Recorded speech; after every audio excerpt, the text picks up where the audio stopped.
Grabe, tulala na lang sa kilig ang mga fans nang nakita sa red carpet si Janine Gutierrez. Hindi rin nila inaasahan talaga na makikita nila ang actress sa premiere night ng Quezon. Nako, syempre hindi rin naman talaga papayag si Echo na hindi makasama si Janine Gutierrez sa premiere night. Miss Janine Gutierrez! Wow! Hello to you, Miss Janine! Hi, lovely to see you and lovely having you here on the red carpet. Sabi naman ni Janine, 'di ba, nandun daw siya as a fans at susuporta nga siya sa pelikula ni Echo. Kaya ano pa nga ba ang mapi-feel ng mga fans kundi kiligin? Highs, wala na talaga. Echo lang talaga ang malakas. Nung rap party nga ng Quezon, hindi ba bit-bit din talaga ni Echo si Janine Gutierrez? Kaya hindi rin talaga pwedeng hindi niya bit-bitin si Janine sa premiere night ng Quezon. At si Janine Gutierrez kasi ang first lady ni Jericho Rosales sa tunay na buhay, hindi ba?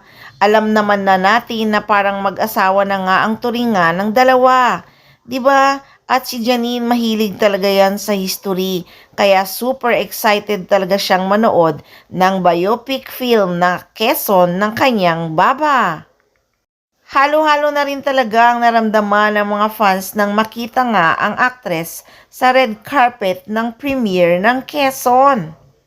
Ay nako, puro kilig na lang talaga ang mga fans, wala na talagang masabi, 'di ba? Imbis na si Karil ang kasama ni Echo habang naglalakad sa red carpet, kasi yun naman ang kanyang leading lady, nako si Janine talaga ang bitbit niya. So ano na, tulala na lang tayong mga fans, wala na talagang masabi, kundi Econin is the best.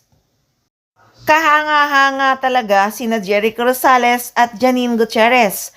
Comment nga ng isang fans na medyo may edad na, I have seen them all couples and showbiz, and these two are the most honestly in love with each other. Not fake, not just for a show, for fans to see only.